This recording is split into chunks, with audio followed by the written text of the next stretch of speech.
Welcome to MagicGatheringStrat.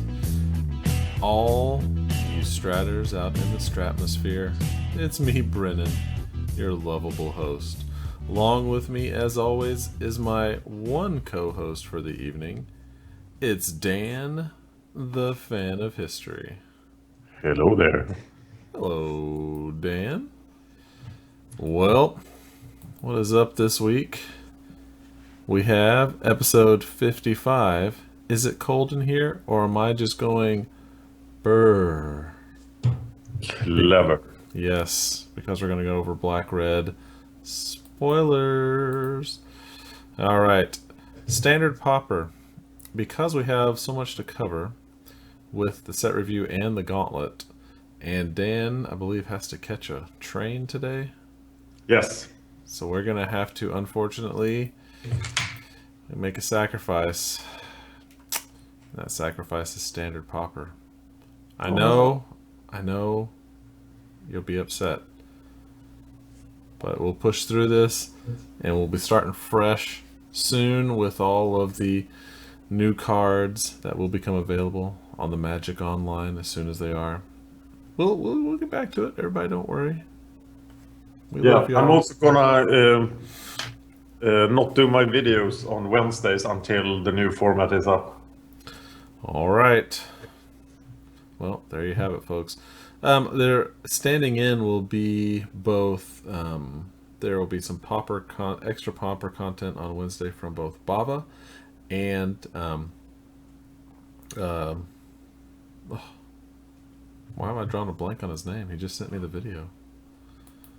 Who's our other? The guy who made Turbo Exhumed? Tobias. Gosh, dang it. Tobias, yes. Tobias. Wow, Sorry, Tobias. Yeah, I feel like an idiot. Like, I was just looking at your email, Tobias. Anyway, but we'll have some there, some from Baba. We got it covered, y'all. Don't worry about it. Okay, so what we're gonna do is let's jump right in. Dun dun dun dun.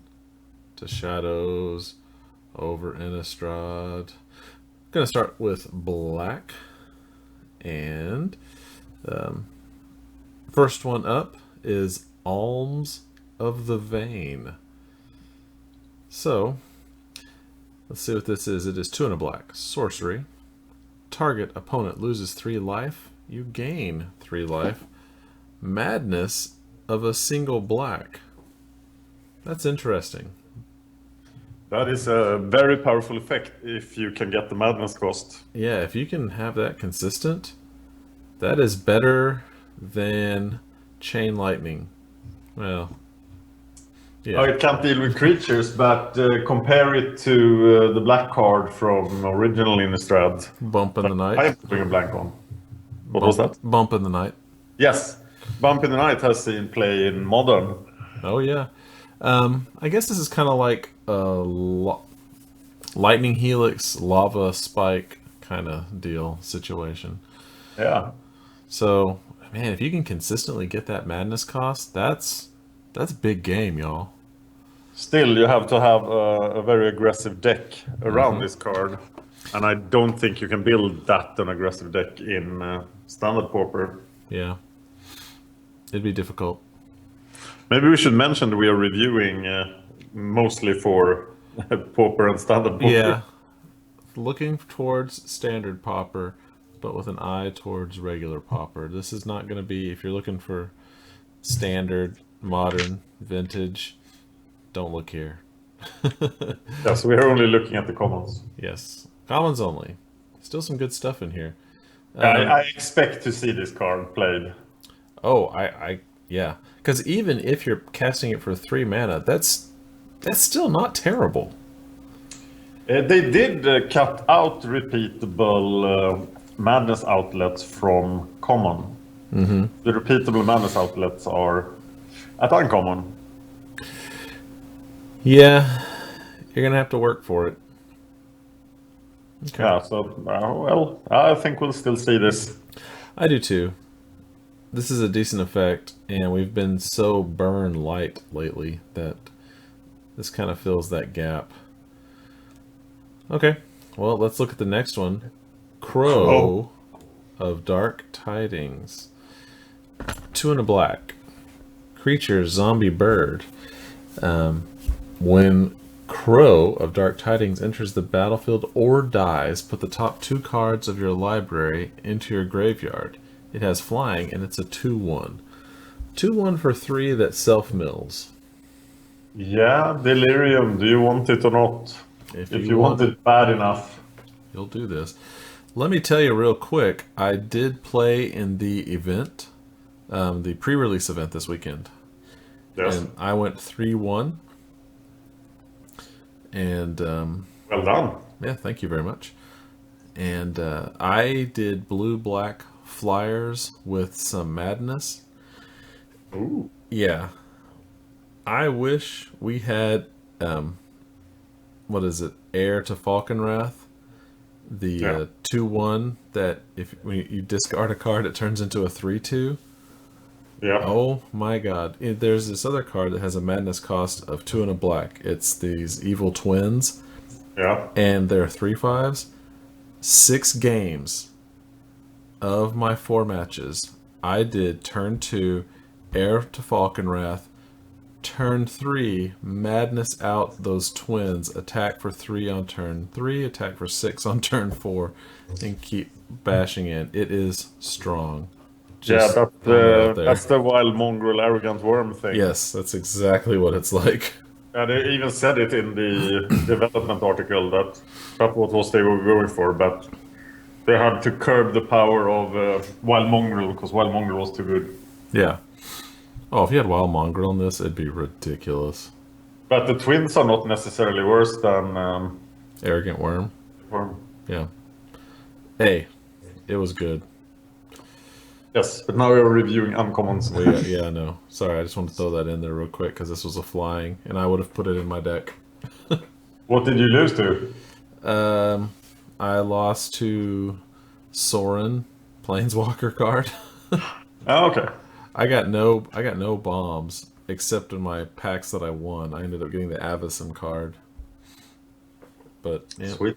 Yeah, I did get that Nephalia's Moondrakes, which is 7 mana for a 5/5. Give something flying. You can exile it from your graveyard to give everything flying. It's pretty strong. I haven't touched limited for a while, but now I get this looks interesting. It is. I was actually excited to play it. Yeah, Odyssey was great, and I loved Innistrad as well. So, and it has that feeling with graveyard shenanigans. Oh yeah, there is no question. And you have so many ways to get stuff out of your graveyard. I think we'll talk about it in a minute, but there's I think it's common, I can't remember, but there's a card that you can exile from your graveyard. Actually, I think that might be uncommon. We'll see. I can't remember the name of it. But look at this oldie but goodie that's coming back. Deadweight. This might be the best card for the format. Yeah, this is going to see standard Pauper play. There's no question. Yes, that is an amazing card. Still sees a lot of play in standard, in standard now.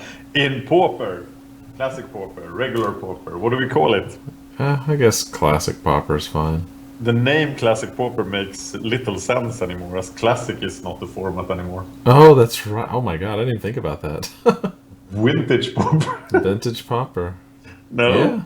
Yeah. Or maybe Classic in the sense that the word means something old or vintage. Like, I don't know. Regular Pauper is pretty clear. Regular Pauper. Yeah, I think regular Pauper. What Regular do you think, listener? How do we refer to put it in the Pauper? Put it in the show notes. To differentiate from the show comments. Yeah. Yes. But yes. Great card. It is great. A. Yes, an A. Yeah. Farbog Revenant. 2 and a black. Skulk Lifelink. This card also kicked my butt. The guy had the Sorin that I played against. had several of this. It is a ridiculous card in limited, and because of that, because there's so many tricks that give lifelink and whatnot, and this already has lifelink. There's so many tricks. This will rarely get blocked unless you have a 1/1 or this card because of the Skulk. It's a 2/3 spirit. It's a 3 mana cost, 2 and a black. It is a 1/3. I'm getting ahead of myself. It has Skulk and lifelink. Skulk means it can't be blocked except by creatures with equal or lesser power. So that Skulk ability is so confusing, as we are used to Pit Skulk, Skorgan Pit Skulk, and that is just the reverse power. It is the reverse. So yeah, it can only be blocked by since it's power 1, it can only be blocked by 1 or 0. It's weird, but don't underestimate this card. I know it looks kind of janky, but there's things that can go on with this card that will make it irritating. But will it be good enough for standard Pauper? I'm not sure, but here I have it off screen. Hold on. There we go. Farbog Revenant. I think Skulk could be a thing. I do. We know 3 mana is quite a bit in standard Pauper still. It is. It doesn't do very much. Or maybe it'll keep the control decks alive. Yeah. That's kind of... It's there just to dink. It's not there to win you the game. But if you have big plans for later, I think this thing can get it done. We'll see. I'm thinking, like, if I'm playing prowess deck, and this thing stands in the way, I'll just laugh. Yep.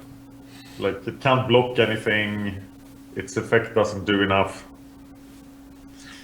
Well, yeah, but if we're going to compare everything against the prowess deck, then everybody should just play the prowess deck. Oh, but if you're playing the grindy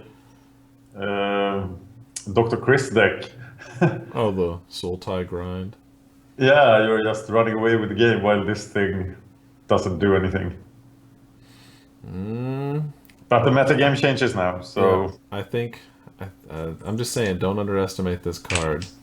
Okay, we have hopes for Farbog Revenant. Yeah, I have no deck. Let us down, Farbog. Yeah, you've got a lot riding on your spirity shoulders.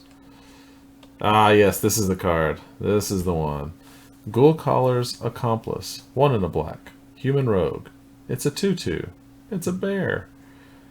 But let's just... Okay, we'll talk about how far black has come, but for 3 and a black, you can exile Ghoul Caller's Accomplice from your graveyard and put a 2/2 zombie creature onto the battlefield. Activate this as a sorcery.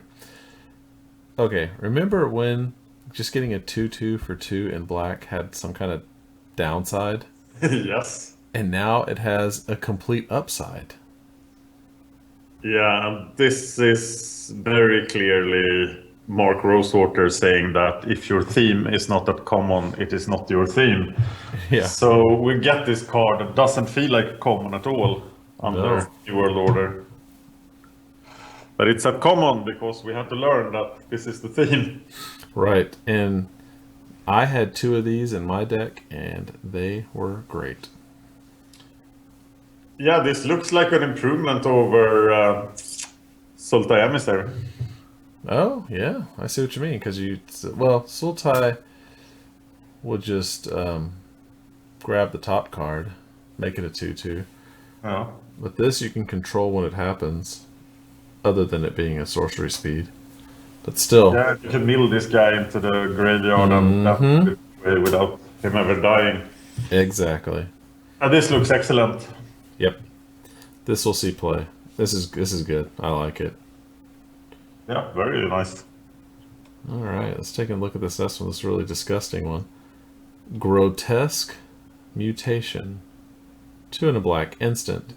Target creature gets +3/+1 and lifelink till end of turn. Well, as black combat tricks go, this is one of the better. Oh yeah. And this is what I kept getting hit with that Sculpt dude. Because I couldn't block him because he was 1 power. And then he'd be 4 power by the end. He'd be a 4/4 when I couldn't block him. So that was irritating. Yeah. Well, I think this is, if you're looking for a combo trick, this is a pretty good one. The life swing can be massive. Oh yeah, without a doubt.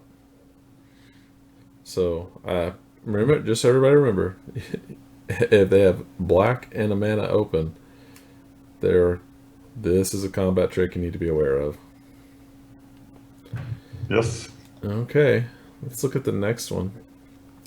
The Hound of Farbogs. 4 and a black. Hold on. It's moving away from me.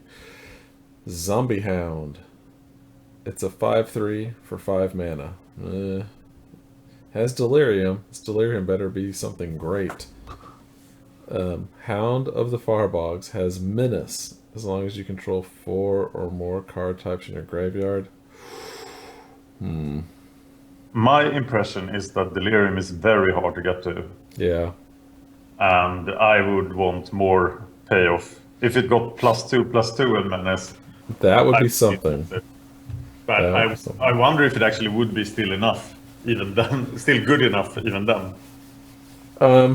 You might play 1 or 2. Yeah, but now it's crap. Yeah, 5 mana. Nope. No way. It's too much. No way, Farbogs. Yeah. Get out of here, little doggies. Oh, here's an oldie but a goodie. Macabre Waltz. 2 and a black. Sorcery. Return up to 2 target creatures from your graveyard. Then discard a card. I did this so many times with the twins. Like they would die for some reason. And then I would get them both back and discard 1 and cast it for its madness cost. Because all you need is 5 mana to make that happen. And we know this card sees play as it is. And with madness, it gets even better. Yeah. This is your common. This is a serious common madness enabler. And card advantage. Oh yeah, you're getting 2 creatures, and the ability to cast creatures for madness with this, you lose nothing. Wow, this is really good. Yeah, I used it to great effect. Is that Liliana dancing? Yeah, with a dead person. What what an interesting flavor text. Yeah, never follow someone else's lead. Yeah, great card. Yep. Oh, interesting note about this art is the artist made her look young, except if you look at the original art and zoom in on her hands still look old. So Nice. she didn't get the full touch up when she had her eternal youth beauty. Just wear gloves. Yep, there you go. Always a bright side. All right, next one. Merciless Resolve. 2 and a black. Instant. As an additional cost, sacrifice a creature or land. Draw 2 cards. Instant speed. Black. Draw 2 cards. It's Altar's Reap for an extra mana that Right. can get a land, Yep. which makes it a lot better in the late game. Oh, yeah. But the extra mana makes it worse in the early game. So I think this is fairly balanced with Altar's Reap, and we'll see as much play as Altar's Reap did. Which was some. Yeah.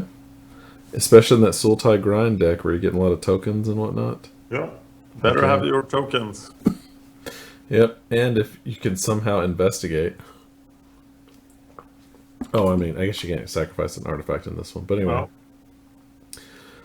But yeah, token creatures get you some. Yep. Okay, let's look at the next one. Murderous Compulsion. 1 and a black. Sorcery. Destroy target tapped creature. Madness. 1 and a black. What's the other card? Destroy target tapped creature, like Asphyxiate? Assassinate. Assassinate. Yes. There you This is homicidal Brian Kibler. go. Just look at him. Yes. And it's a fantastic removal spell. This is It's probably not as good as Deadweight, but it's close. This is really, really good. Yeah. It's much cheaper than Assassinate. Yeah. And if you have the madness, you can do it as an instant. Exactly. So look at here, folks. If you have if you can make madness happen, these cards become really good. Yeah, I think Deadweight is still better, but this is a good removal spell.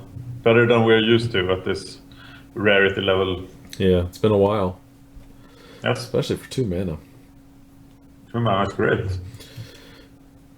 Okay, let's look at the next one. Black looks strong. Black does look strong. That's why I put it in my deck. I started off as blue-red, but it was, the black was too strong. All right, Rancid Rats. 1 in a black. Zombie rats.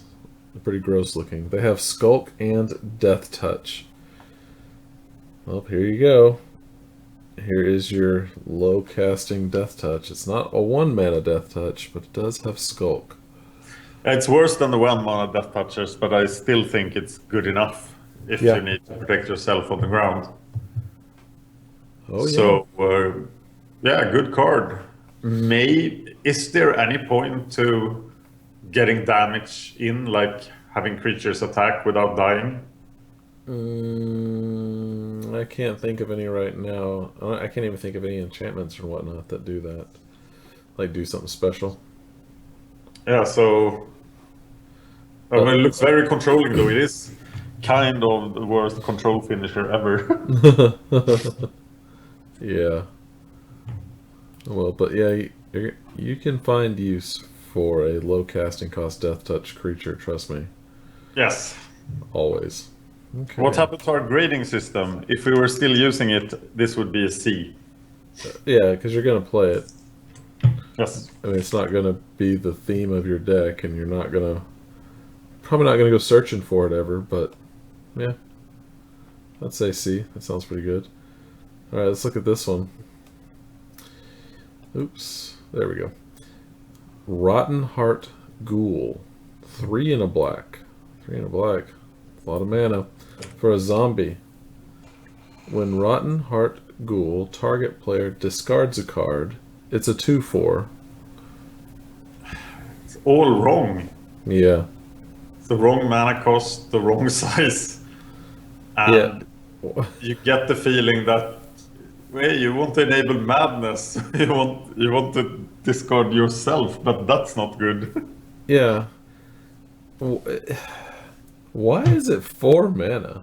And as a blocker, it doesn't do much. Yeah, I think it would have been more powerful if it was a 2/2 for 3 mana. Yeah, 2 in a black, 2/2. When it dies, target player discards a card. That sounds very fair and good. Yeah, 4 mana is a lot. 4 mana just pushes it up. And also, if you want it to die, it's got a decent enough size butt that it's not gonna... I mean, something pretty big's gonna have to come at you. Yeah. Know. And if something pretty big is coming at you, this is probably not enough to... Right. This effect is not enough to compensate for the fact that it dies. Yeah, exactly. You just spent 4 mana to probably not kill their other creature, and to discard a card is what you get.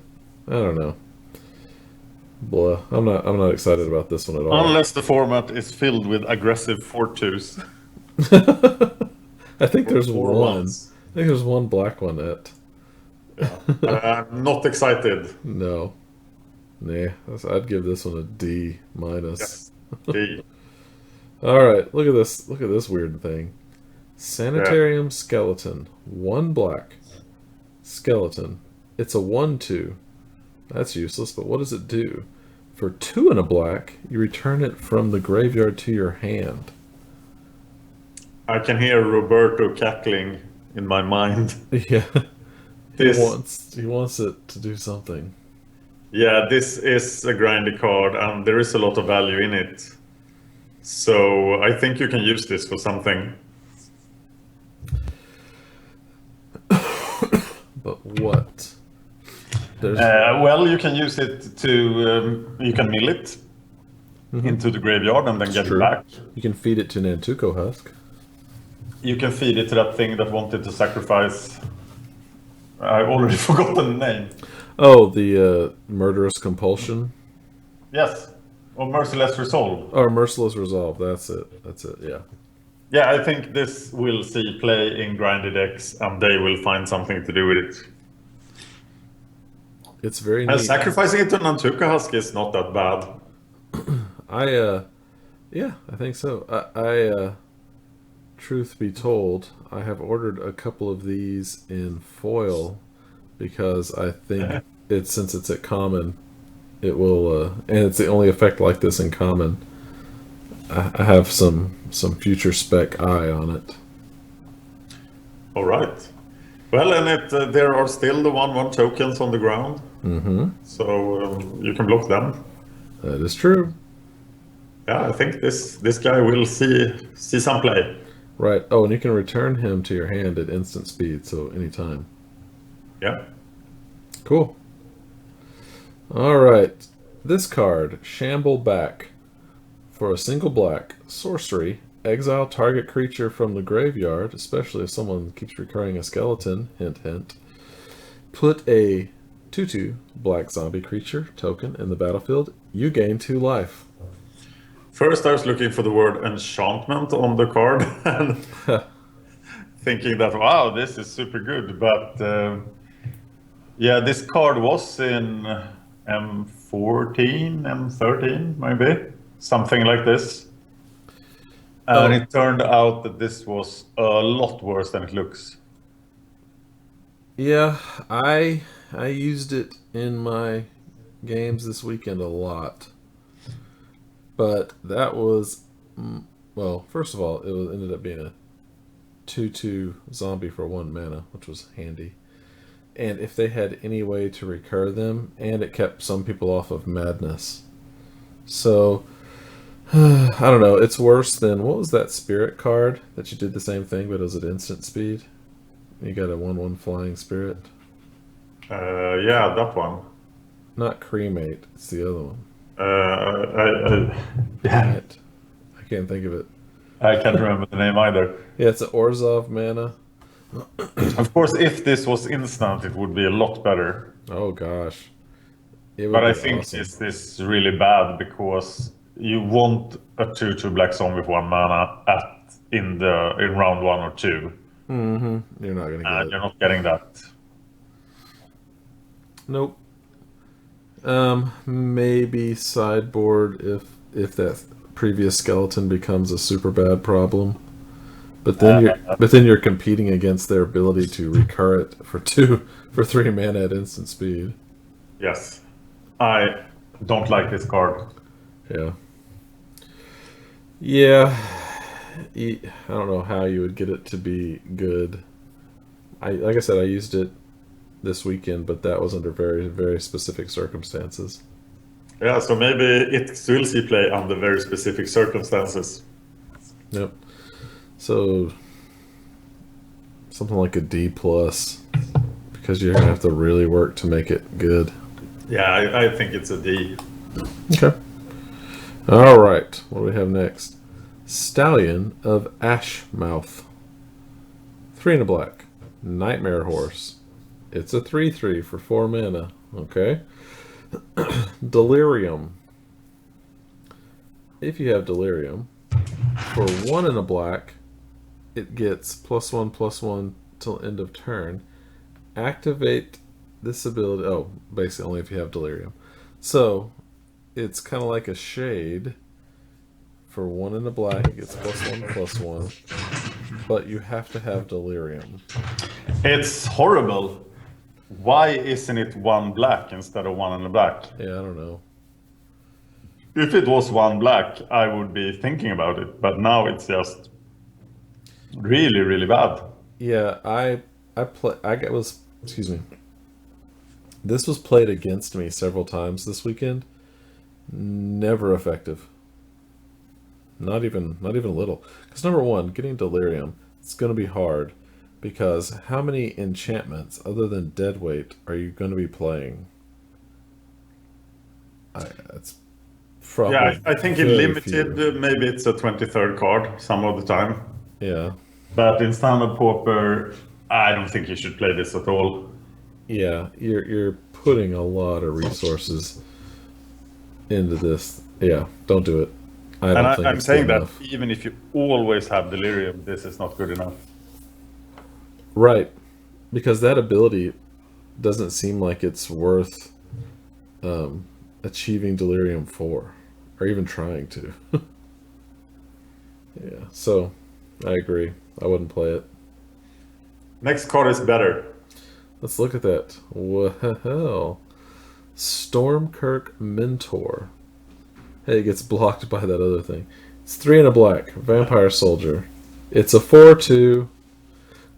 But when Stormkirk Mentor enters the battlefield, put a +1/+1 counter on another target vampire you control. How many vampires are there? I don't know. You'd have to do a search. If you can reliably put like 12 other vampires, 3 different cards that cost less than this in your deck, this is pretty much a 5/3 for 4. And we know that 5/3s for 4 are good enough to see play in standard Pauper. Yeah, because that's a Juggernaut. Yeah, Yeah. So without the drawback. So this looks strong. yeah, It depends on the availability of vampires.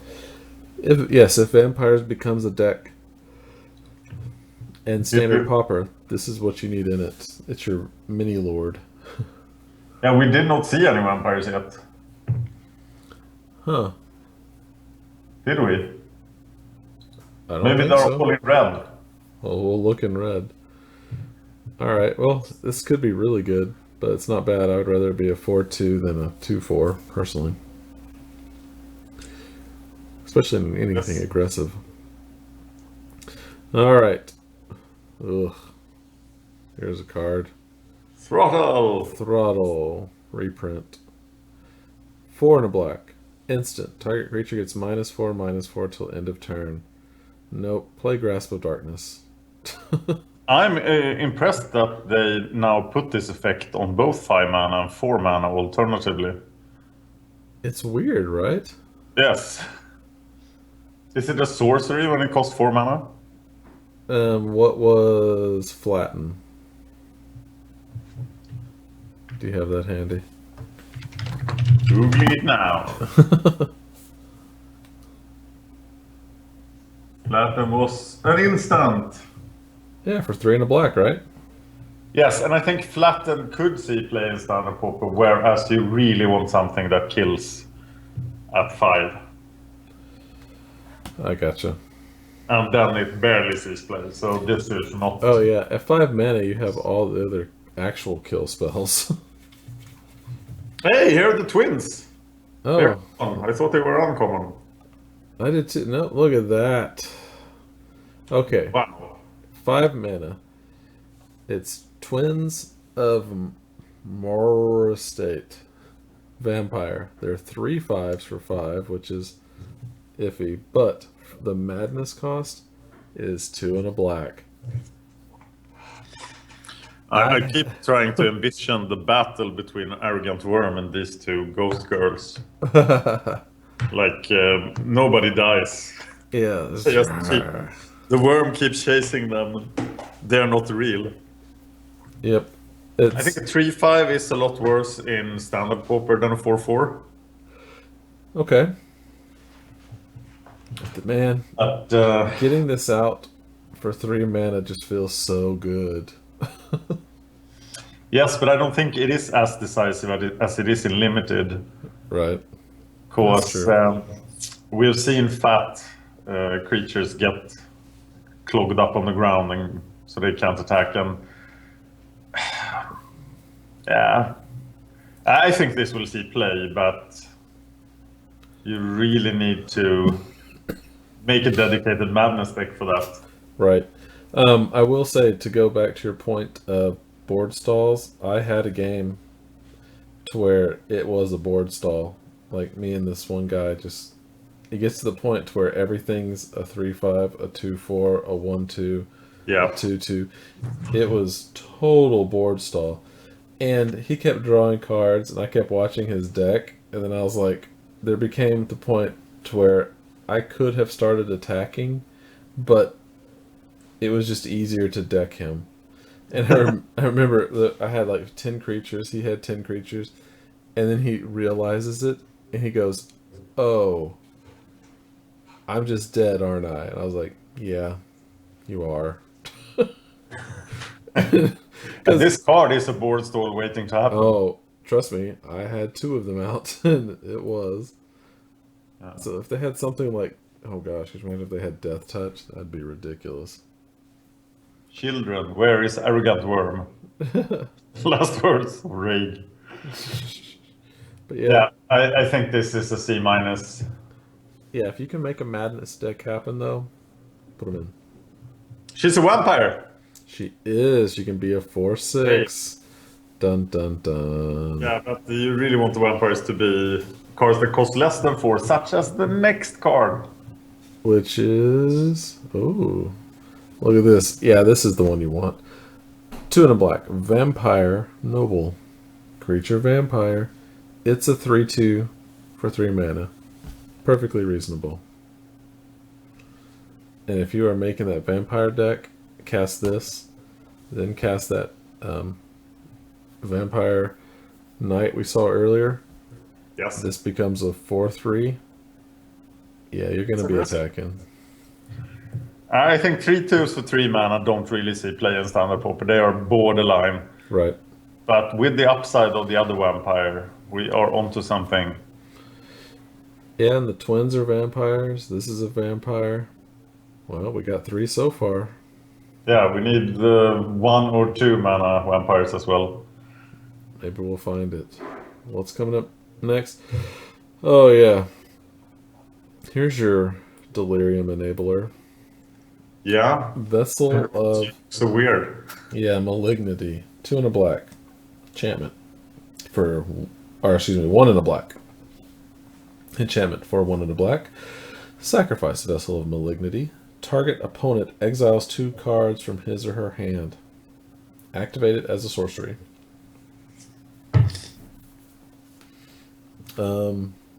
It's a lot of mana for a, was it?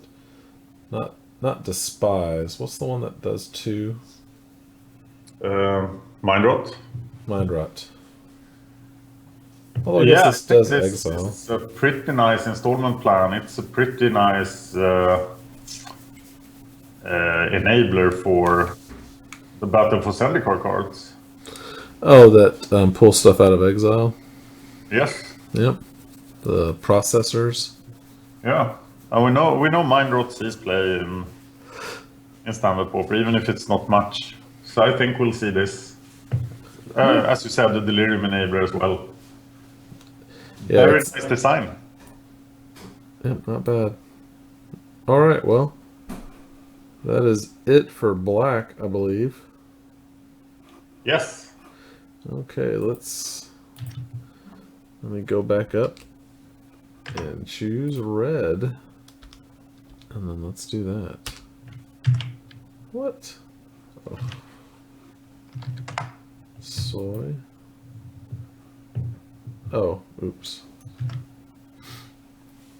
I'm trying to figure out the right query on Magic Cards info for... Yeah, color, red, yeah, C, exclamation R. Oh, yeah. Oh, CLR. R. Yeah, C, exclamation R, yeah. Then R, colon, common.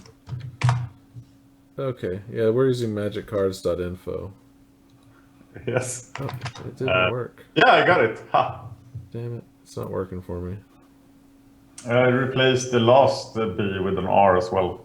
Oh, you have to do both of them? Oh, sweet. Well, it worked. It looked better than the black one. It did. Okay. Alright. Vampire. Uh-oh, another 3-mana vampire. Yay. It's a Vampire Berserker. Been a long time. It's a 4/1. That's kind of weird. Whenever Blood Mad Vampire deals combat damage to a player, put a +1/+1 counter on it. Guess what? This guy. Yeah, has a madness cost of just 1 and a red. Huh. You really need to clear the way, but you are in the right color to clear the way. Yep. You're in red. So black-red vampires maybe is even a deck. Black-red madness vampires. Let's make it happen. Let's do it. But that's pretty cool. Madness of just 1 and a red. That's pretty nice. All right. Now we also have Convicted Killer.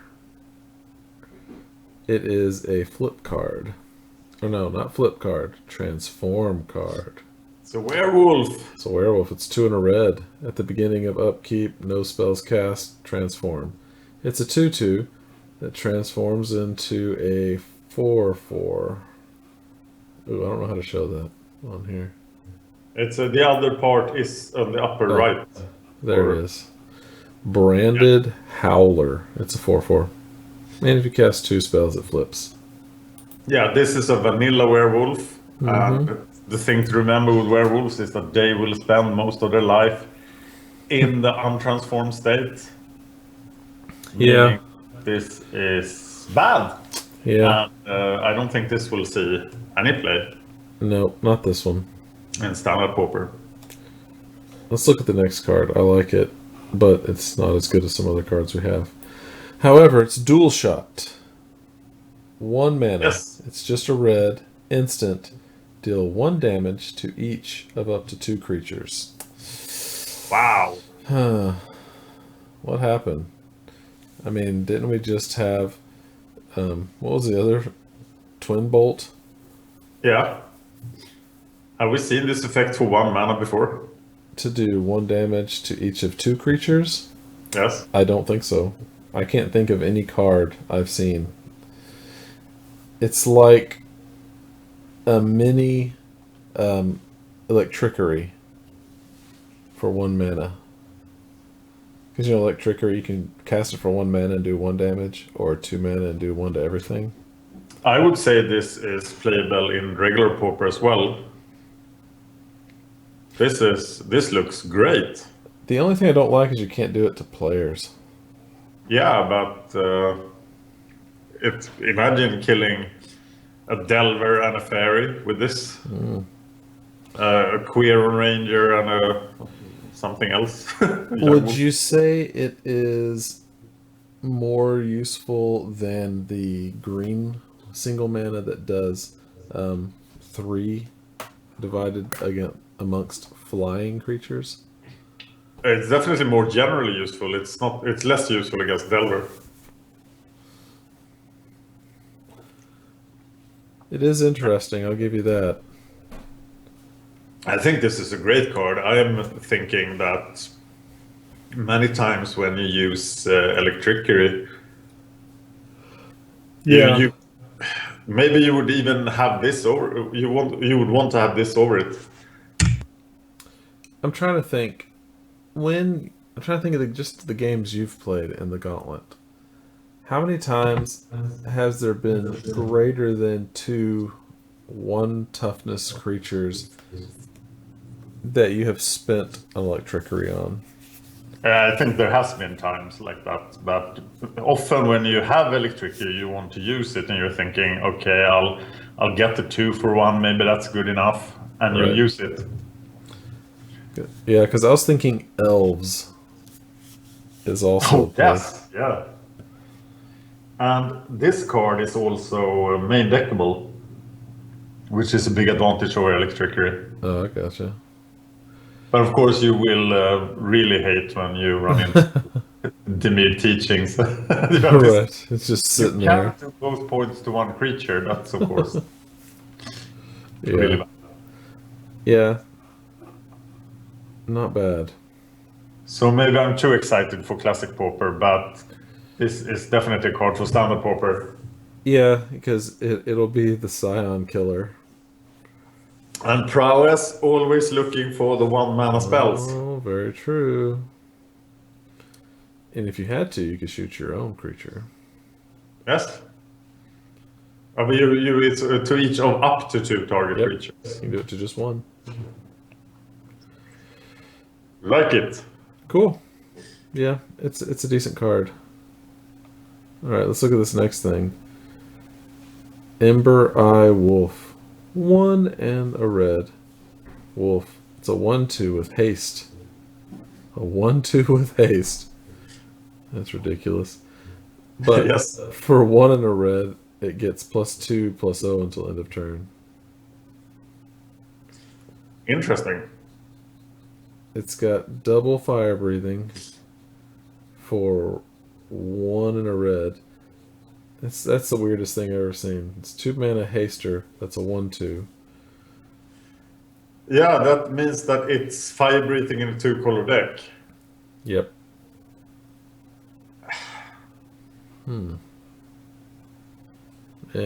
This is hard to evaluate. In a constructed deck, maybe. But you're gonna need a way to get it through. And yes, man, the entire world blocks it. Yeah, but you're not always getting blocked in constructed. Yeah. And having 4 mana hitting for 5 with this, it's a great mana sink in the late game. And it will take down anything on the other side. So I think this is a seed that it will see some play.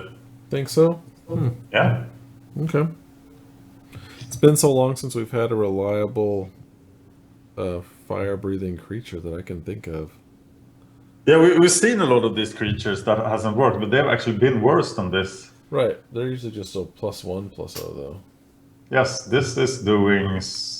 And haste is interesting because it's a great threat. It can come out of nowhere and hit you for a lot.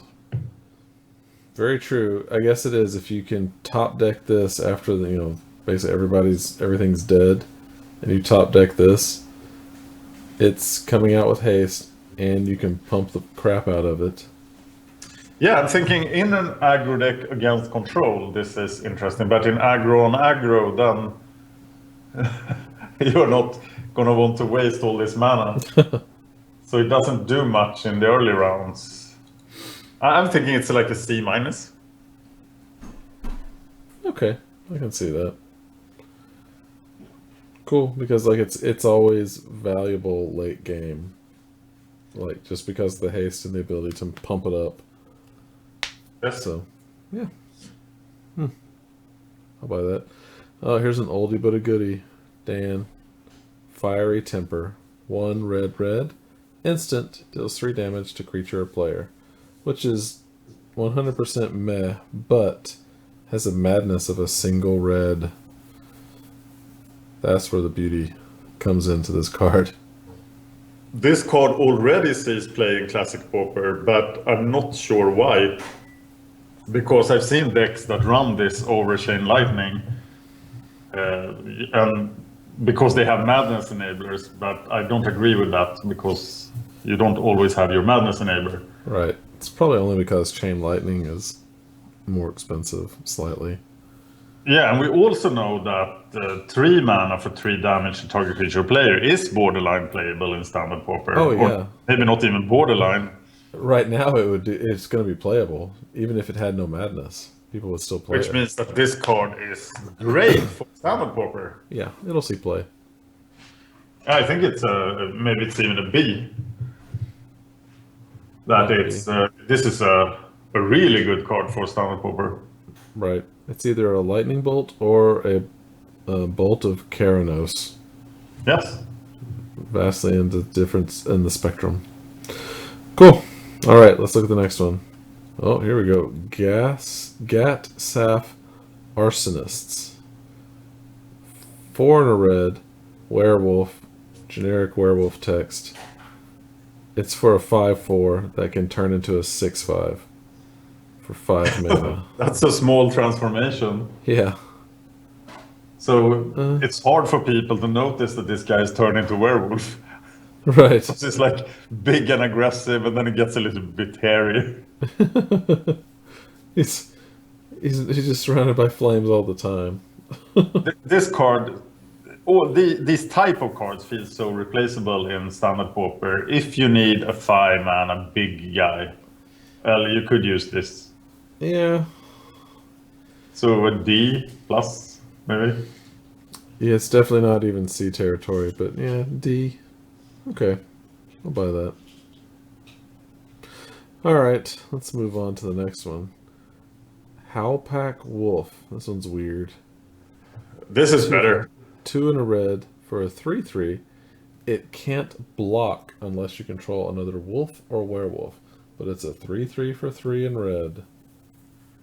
That's pretty great. That's green territory. Yep. You almost never. Right now, you could go to Gatherer and search 3/3 for 3 common in red, and tell me what you find. It's I know. I'm thinking about the 3/3 for 2 mana in red, the goblin that can't attack alone or defend alone. Mog flunkies. Yes. I think this is a very good card for red. I think it's exactly what red wants. Yeah, it's gonna fit in your curve. If you're in red, this will fit your curve. Yes, I think we'll see a lot of this card. It will never be the best card in any deck, but it will be reliable. That is true. Strangely enough. So you think C minus? I'm thinking a clean C. C, okay. Okay. Maybe even a C plus. I think this is precisely what you want in red. Yeah, it's not bad. Like I was saying, 3/3 for 3. I was trying to do a quick search. Red. It's not a vampire. That's true. Let's see. 3 for power, 3 for toughness, and then rarity, common. I just want to see how many there are, because it can't possibly be that many. Okay. Mana cost 3, red. I'm going to get multicolored things, but... Okay, there was a Cyclops that has to attack every turn. This, an Ogre that can't block in Starter Edition. And Rock Jockey. You can't play Rock Jockey if you played a land this turn. You can't play lands if you played Rock Jockey this turn. That is 4, ladies and gentlemen, total. Wow. This one looked like the best of them. Oh yeah, there's no doubt. And I remember one of them seeing play. Which one though? The first one, I think. Which was that? Blood Rock Cyclops? Yes. There you go. And then we have a very boring card in Hulking Devil. Yeah, cool flavor text, but it's 4 mana for a 5/2 devil. Yeah, we had this card before. It never saw any play. Nope. Yeah, it won't see play again. Moving on. Uh-oh. Not a vampire! Uh-oh. And look what it does. Insolent Neonate. It's 1 mana for this dapper dude. It's a 1/1. Has menace. Discard a card. Oh my gosh, Madness Enabler. Sacrifice this thing, and you get to draw a card. That was rough. So, you have to discard a card, sacrifice this dude, and you can draw a card. He enables... So you get the twins into play on turn 3. Yep. Which is exactly what you want. That is exactly what you want to do. So you can give them the counter on turn 4. And you get to draw a card. Yeah, but you have to give up this guy. But I think he fits well enough into the curve that if the vampire deck is real, this guy is real. Right. Is there some other payoff for being a vampire? Not that I know of. Let's keep our eyes open for it. We'll find out. Man, that dude gives 0 Fs. Alright, here we go. What is this thing? Magnetic Chasm. Oh, we've already seen this. 1 in a red. Sorcery. Creatures without flying can't block this turn. It turns up from time to time in sideboards. It does. If you're going against, if you're a swarm deck, it's sideboard against other swarm decks. Or against fat green guys. Yep, the fatties. So I think it will see occasional play in sideboards. Yep. Alright, let's look at this thing. Pyre Hound. 3 in a red. Elemental Hound. Trample. Whenever you cast an instant or sorcery, put a 1/1 counter on Pyre Hound. It's a 2/3. I think this is extremely interesting. At first glance, it does look very interesting, but I don't think this is what you want in the prowess decks. And the prowess decks is the place where you would play this. Yeah. But those counters stick around, man. Yeah, but you could have the 2/2s or 2/1s for 2 mana, and this is so much mana. But they do stick around, and it has trample. Yeah. So even if you're at a board stall, you just keep doing stuff. And this is gonna... Because you have Tormenting Voices back, which we'll get to in a minute, so that's gonna put a counter on it. So it's really interesting. It looks very balanced, because it compares either to the 2 mana prowess guys, or to Whirlwind Adept, who is not around anymore, right? Yep, that's gone. Oh, so then this is Whirlwind Adept. And it doesn't look anything like it. Nope. But that leaves room in the deck, though. It is So, interesting. okay, I'm sold. I'm telling you, I think this will see play. I even think this may turn up in Classic Pauper. I know, hush my mouth, but... Yeah, I don't think it will see any play in Classic. Well, okay. It's too expensive. I just got a feeling about it. We'll see, but yeah, definitely. You do all that work and then change edict. Actually, in fact, I think this card is bad in Standard Pauper as well against black. But if you're not playing as black, it's pretty good. Yeah. Imagine trying to remove this guy with the red spells. Oh, jeez. That's not gonna work. It'd be awful. So against perhaps it has problems with blue as well. Maybe white even. But against red-green, yay! Yep. I don't know. We'll see play them.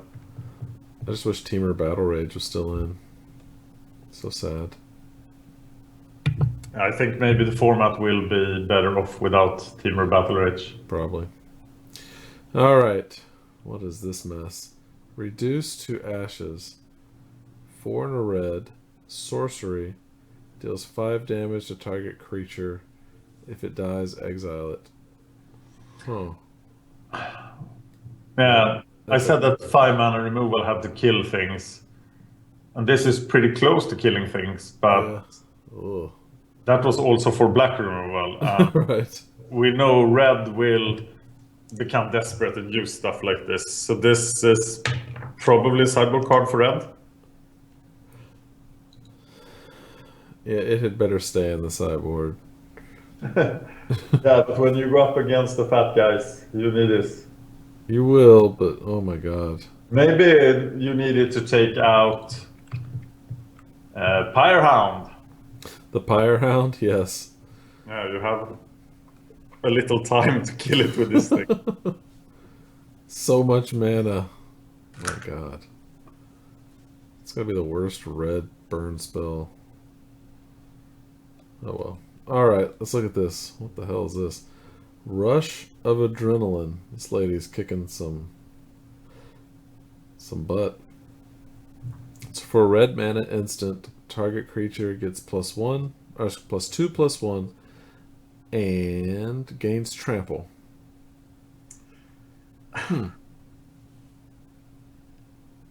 Yeah. I don't know what to do about this. Well, there is a lot of gaps to fill in prowess and stuff like that. So I think True. this could work, but it seems worse than Titan Strength. And Titan Straight's in Origins, right? Yeah, it is. Yeah, so ignore this card. Yeah. But maybe now you need Trample from something else than Team or Battle Rage. So Oh, I see what you mean. Oh boy. looks sad. It is, but what are you gonna do? Would you like it better if it was +3/+0 in trample? I think so, yes. Yeah. Because the prowess decks are all about power. Right. Speaking of prowess, Dun dun dun dun. Here's another one. Ooh, another vampire. Ooh, I like this 2-mana vampire. Yeah. Sanguinary Mage. 1 and a red. Vampire Wizard. Prowess. It's a 1/3. I like it already. yes. If you're making your vampire deck, you want to put this in your 2-drop slot. Yes, and you want this in your prowess decks as well. Yeah. This is a great. We learned that this is a great toughness to have in the prowess decks. Oh yeah. So, yeah, I like it. Solid card. Very solid. Prowess is good stuff. Cool. Use this in your decks. Alright, what do we have here? Senseless Rage. 1 and a red. Aura. Enchant creature. Enchant creature gets +2/+2. Not bad, but it has a madness cost of 1 and a red. Yeah. Didn't this card has the creature has to attack before? Yeah, it did. Wow, this looks very good. Yeah, this is solid. I'm down with this card. And the madness ability, it looks so strange when the madness cost is the same, but of course it's a big advantage anyway. Because it's instant. Yeah, and you can start it and get the value for it. Yeah, this is the kind of stuff that, because Tormenting Voice makes you discard, this is the kind of crap you want. Yeah, this looks like a staple in aggressive red decks. Yeah, I'm down with this card. And then Brian Kibler will kill you for being tapped. Arrgh. Just give my red creatures vigilance, right? Yeah, well, we know red will play these cards, and wow, yeah, it looks great. I like it. So cool. Okay, let's look at the next one. Structural Distortion, which is for 3 and a red. It's falling off my screen. Sorcery. Exile target artifact or land. It deals 2 damage to the permanent's controller. The art is awesome, but this is almost useless for us. Yeah, this moving on. Yep. Crap. Here it is, Tormenting Voice. We know it's good. We know you'll use it. Yeah, but all the decks that used it, well, the prowess is still around, but you don't have Delve anymore. Nope, but you do have Madness. Yes, so this is probably exactly the same as it was. A playable card in several decks. I think so. Because I would love to spend 1 red, burn face, draw 2 cards. Yeah. That seems beautiful. 5 mana, draw 2 cards, play a 3/5. There you go. Another great thing. Wow, very good. Yep, cool. Everyone will use it. Okay. Uncaged Fury. It's 2 and a red. Instant. Target creature gets +1/+1. Say hello to nerfed Battle Rage. Yeah, and double strike. Oh, This and kind no of sucks. trample. No, you just get +1/+1 a double strike. That's ugh. I think this is still playable. And Battle Rage was way too good. Battle Rage should not have been common. No. And I think if you're really struggling to find a replacement for Battle Rage, this one is maybe good enough. Yeah, cast fatties. I Use would this. test this in the prowess decks before I discard it. Yeah, cast this on that hasty wolf thing. Pump it up. Double strike. Boom. And then you have no mana left to pump. Oh, that's right. You won't. But casting this on the big Firehound. Yeah. Yep. And then you have the +2/+1 and trample card as well. There you go. So it's like IKEA kit for building Team Battle Rage. Yeah. Sometimes it doesn't come together and you're frustrated. Right.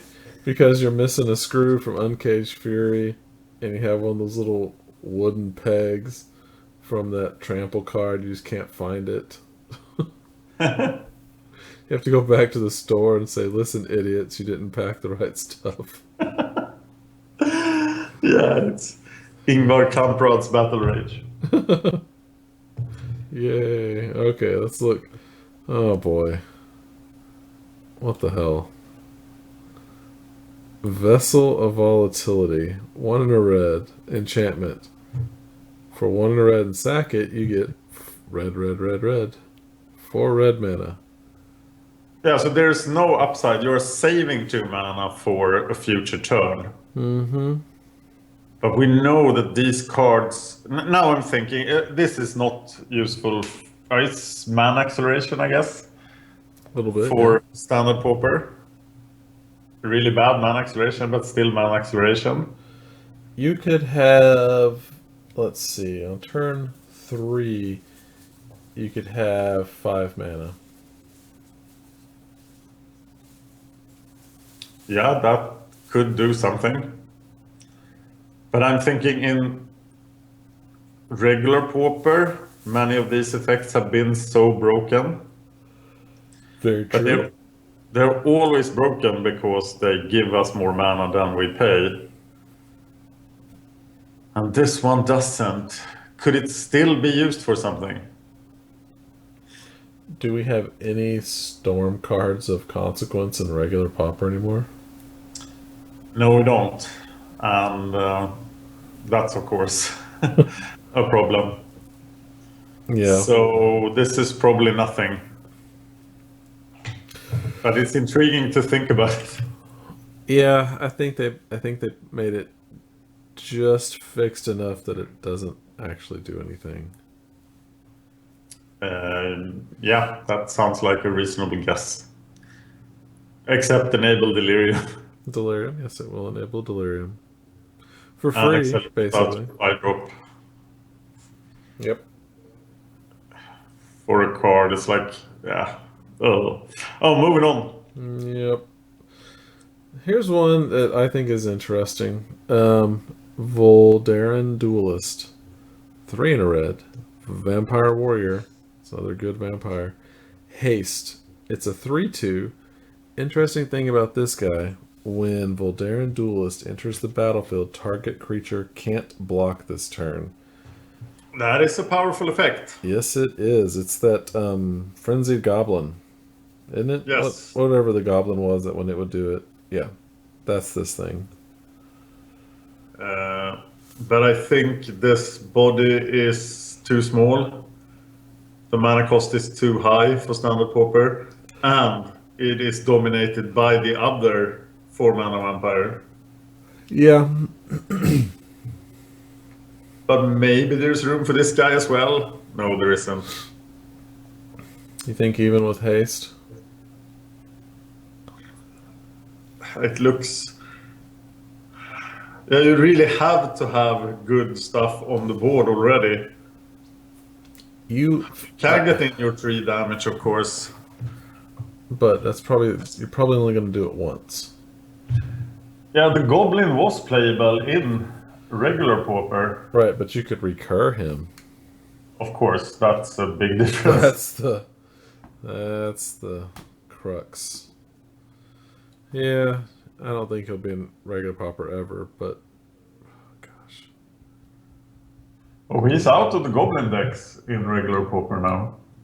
Well, people they don't play him anymore. No, Huh. Okay. it was the regular flash in the pan for new cards. Yeah. So, yeah, I'm not excited about this guy. Yeah, me either. I think it has an upside, but it's almost on the order of sorcery speed, can't blockness. Possible that you get 3 damage in, but that's probably going to be about it. Yeah, I don't think this is what standard Pauper is about at the 4-drop level. You have to have more effect than this. I agree. You have to be a gatekeeper or a lifelink angel or something like that. Yeah, drop a token, something. Give me something. Yes. All right, let's look at. Way more duelist. Well, that's it. That was fast. That was fast. Must be Sam that stalls us regularly. Hey, when we have 33% more opinions. Yeah. All right, well, that was black and red. Let's talk about the gauntlet, Dan. Yes, I had the quick version ready.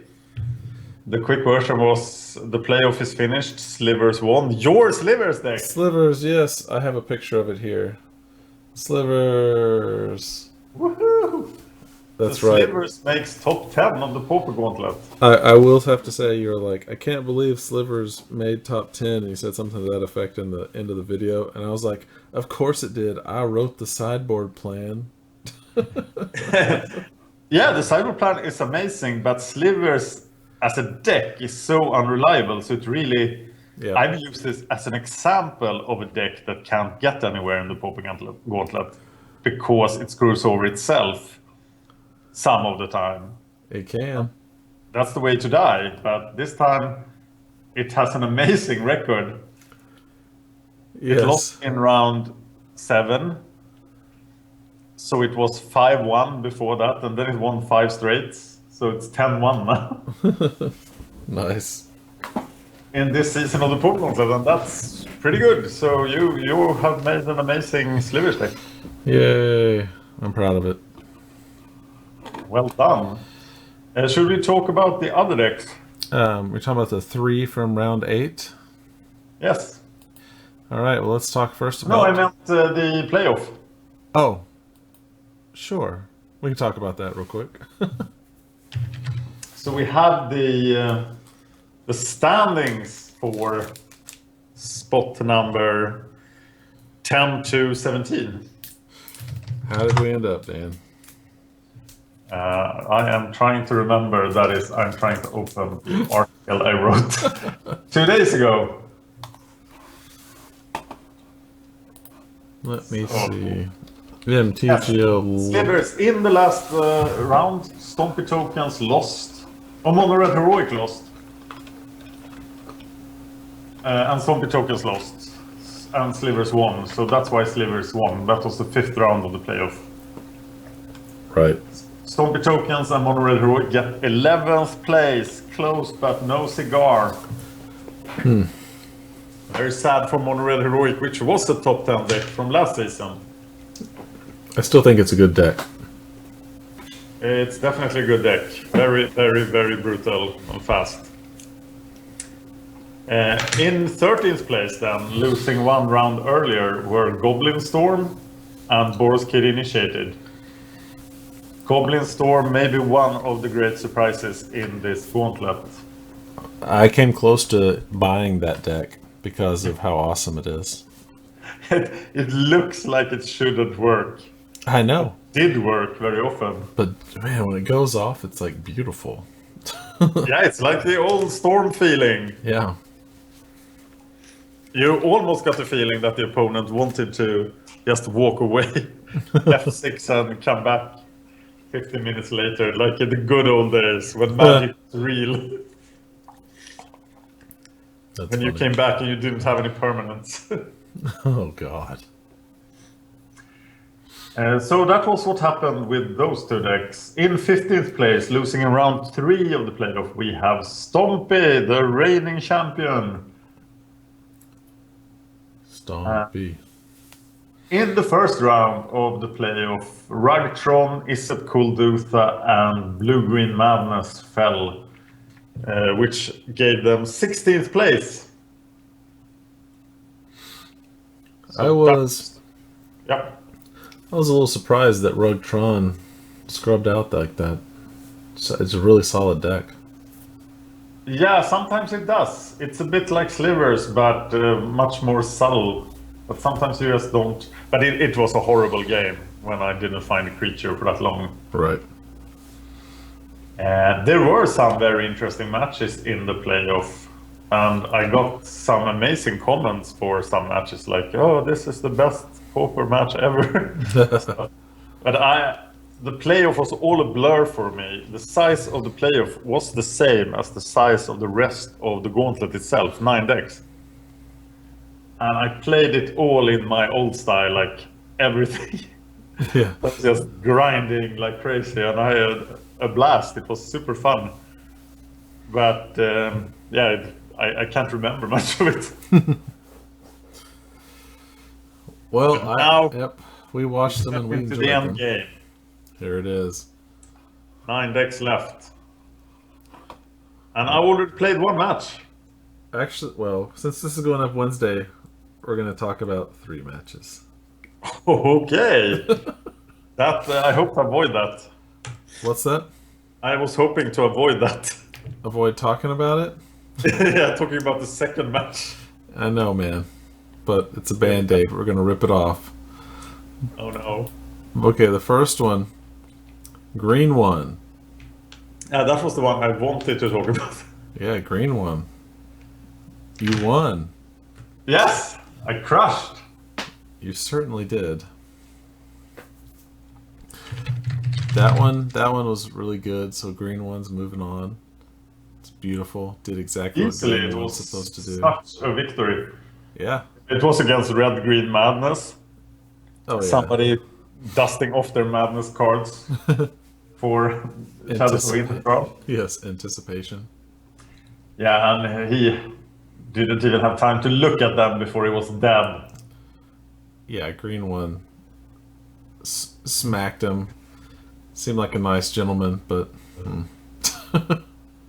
I get the feeling that green one is a real competitor here and one of the favorites. yeah, Deluxe has made a great deck. There's no question. I feel better about green one than Spiteful Leeches. Oh god. I understand. All right. Brace yourself, Dan. Uh-oh. It's mono black control. Oh god, I remember this match. The mirror match. Yeah, Oh, I felt bad about Mirror because I don't have much experience with it. Yeah, I agree. I'm very interested in mono black control now. I talked to Warmaster64. You know? And he convinced me that mono black control is actually in the best position of all the decks right now. He had great success in the leagues. He showed me his build, and I was like, maybe I should be playing this after the gauntlet. So I was extra interested in this match, and then it turned out to be the mirror. I figured, oh well, I can learn something about the mirror because I had that amazing mono black land destruction sideboard plan. Right. And it was working out great. I lost the first duel, and then in the second duel I was really doing the land destruction thing and drawing cards, but I didn't find a Grey Merchant. Nope, you did not. No, so suddenly I was at 4 life, and I'd done all the damage to myself. Yeah, Sign in Blood, Phyrexian Rager. So how can I be at 4 life and then he killed me with the Guts Verdict? Yeah, that was, oh boy. But then also when he had 3 Grey Merchants out. Yeah, that was the first game. Yeah, that sucked. So I didn't mind losing the first game. That felt like that is what happens when you play mono black control mirrors. The one who draws the gray merchants win. Right. But in the second game, I really had him. I thought the land destruction plan has worked out. He's stuck at 3 mana. He can't do much. But all it took was a swing with a Liliana Spectre, which I don't agree with. I don't think they are playable in the deck anymore. And a guess verdict, and then I was dead. It was most embarrassing. Oh well. It's... And I have all these great mono black control players watching the gauntlet, so I expect some serious feedback. Come on, bud. Because I wasn't aware I was at 4 life. Yep. It got down real quick. Yes, and I think it was very clear that I wasn't aware because I was, why am I at 4 life? What happened? And actually the saga of mono black control continues in this round because there is another match against mono black control that is really interesting as well. Coming up, it's not the Cyborgs match. Ah. Yeah, but you do have cyborgs. Cyborgs? Sideboards. Sideboards, yes. Yeah. What did I play against with that? Let me look. I had it up a second ago. No, Golgari Dredge. Dredge, that's it. Because you asked him what he called it, and he called it go-kart. Yes. Yeah, it was a fan. Or a viewer. It was? Sideboards came through. It did. You won. It's moved on. Yeah, those guys are fast. Yep, especially faster than that Golgari deck. Because you would have just a bunch of stuff on board, and he'd still be durdling around trying to fill his graveyard. Yeah, like Mono Red Heroic, this deck really punishes people who are durdling around. Yes. Like if you spend your second turn filling your graveyard, you have a problem. Yep. And it's easy to run over anglers or at least trade with them or fly over them. So, yeah, it's a very great build of this deck. It's good. It's JPH's, right? Yes. So I'm just glad that JPH has a snake, lol. Has a deck in the top 10. Yes. Is it the only one he has left? I think so. I can't. Yes, it is. I think that's it. All right.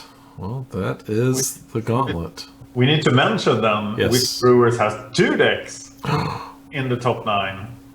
Who's that? Paul Jones. Paul Jones. Yes. Which decks were those? Aristocrats and Bam Sword and Shield. Oh, I got you, Aristocrats. Yes, that deck. Brilliant brewing, both decks. That deck I did buy in paper.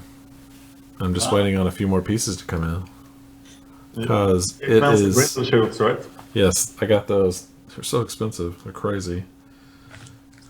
Only one other brewer has 2 decks. But he didn't make one of them, though. But he submitted it. Who was it? It's Bava! Our old Bava. Has Spiteful Leeches and White Weenie Soul Tokens. Ah, yep. Soul tokens. And the remaining brewers with 1 deck is Galactic President with Bugs and Pigs. Okay. Deluxikov himself, but he actually has 2 decks. Because he can kind of claim White Weenie Soul Tokens as well. Right. As he built it. And green one then. Yes. Mario Negator has Mono Black Control then, or had before I lost. Negator. And Power T has Pig Trinket, Heck which yeah. is my second candidate for a deck that I should focus hard on after the gauntlet. It's a good deck. I own it in paper. Yes, I think it has everything you need for a grind game of Pauper. Of course it does. So yeah, and I'm really scared about playing Spiteful Leeches. because I've done so many stupid mistakes with the deck, and it's somehow still around. All the vote back decks still in the gauntlet. Amazing. Bugs and Pigs, Pig Trinket, and Spiteful Leeches. You evil viewers that voted back Spiteful Leeches. You cannot tell them to not do something and No, expect them to listen. I would rather play one-man Spy. Oh, no. Man, all the decisions that go into one-land spy. Oh, man. I feel that Spiteful Leeches is easier once you know it, and that I should know it now, and I still don't. But how did I get it this far? Pure grit. Something like that. In my last victory, Bava commented, like, without any smileys or anything, that seeing you play this deck makes me want to cry. And I won the match. Oh boy. So, but the gauntlet is approaching the end. And if you look at the playoff, that's about the amount of matches we will see. So last year we got to round 13, I think. Mm-hmm. Yes. And we are now in round 8, and we are in weekly rounds. So this will eventually end. We have reached the point where in 4 days, on the 9th of November, it will be the longest Pauper Gauntlet ever. Because the last one was 5 months. Wow. And as I mentioned before, I could do an 11-month Pauper Gauntlet. I just wonder if anybody would like that. I would like it. Wondering if they would keep attention. Yeah, and I'm pretty amazed at the amount of attention the Pauper Gauntlet is getting.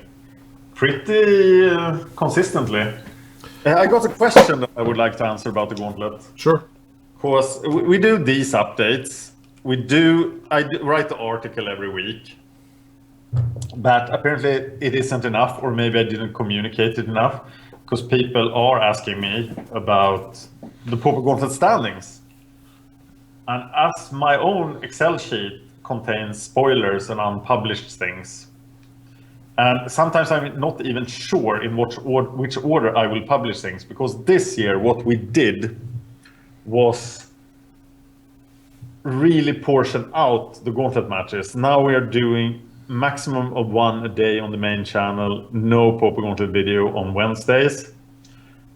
And this has really worked to prevent what happened last year, because last year we was flooding as usual, and we lost a lot of subscribers that were just, this channel is only about the Pauper Gauntlet. And we really want to avoid that. Right. That's the reserve channel, that's the publication. But this means that I can't show you a snapshot of the standings, because that would be too much administration. There is already way too much administration in the Pauper Gauntlet.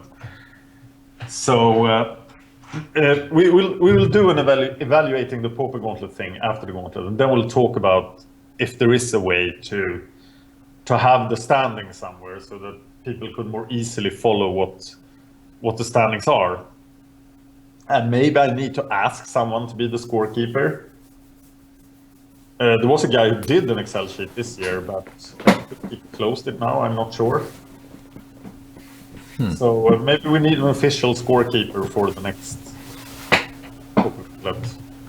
I think information, the viewers probably need more information on what's going on. Now it's probably quite easy to follow, but in the middle rounds, not so much.